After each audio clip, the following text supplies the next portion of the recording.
What's up everybody, this is Danny, and Samsung has just announced both the Galaxy S7 and the S7 Edge. So in this video, I'm going to compare the two and break down the top new features of both of these phones, so let's go ahead and get started. First, let's talk about the hardware. It's a very familiar design, and let's say it's an evolutionary progression in terms of feel and experience. It's still glass on the front and back, but now it's covered by Gorilla Glass 5. It's a little thicker actually because it houses a larger battery on both of them, a 3000 mAh battery for the S7 and a 3600 mAh battery on the S7 Edge. And the SIM card slot integrates a return of the microSD card slot, which is great, and up to 200 gigabytes of expansion is possible. And on the rear of the S7 and both the Edge get a curve on the back, very similar to the Note 5, and this is a great design choice because the prior S6 Edge Plus had a sharper corner where it digs into the back of your hand, but no more, and I say it's a subtle but nice improvement and feels nicer all around. The camera hump is also smaller, and the home button with the fingerprint sensor is also more flush to the body, giving it a more cohesive look.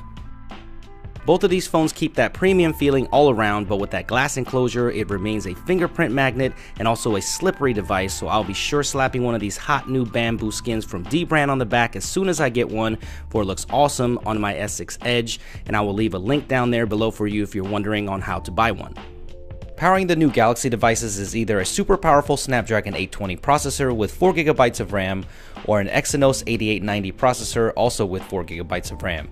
Should be a powerhouse either way, and I did forget to mention that the display now has an always on mode where you can check your notifications and time without unlocking the phone.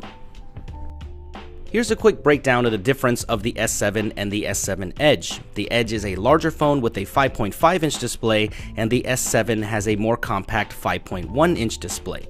The displays are both equally sharp and vibrant because they are Super AMOLED panels, exactly what you would expect: super deep blacks, vibrant color, nice and bright, and Samsung had arguably one of the best displays on the market last year, and they don't disappoint here with these new flagships. The main difference with the Edge is that it has a curve to each side of the screen, giving it a slightly different feel, and it gives you access to shortcuts with the Edge screen gesture. This year you get more customization options where, on top of adding your favorite contacts, you can now add custom tasks to this Edge shortcut, and you can also opt for news and much more. With third-party app developers able to access this feature, we could see a lot more features down the road, which would be nice.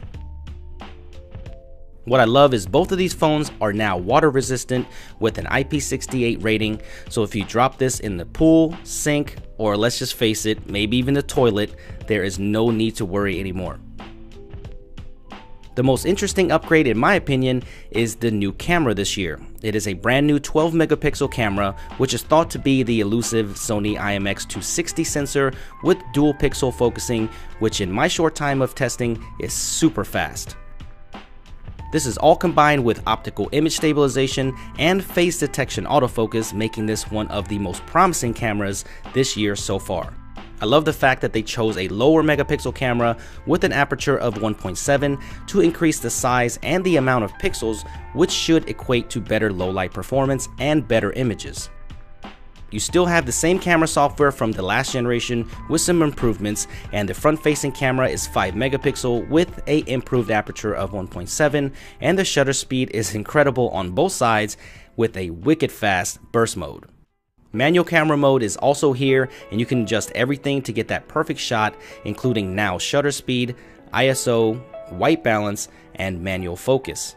Unfortunately, not all of these features are available in video mode, which is kind of a bummer.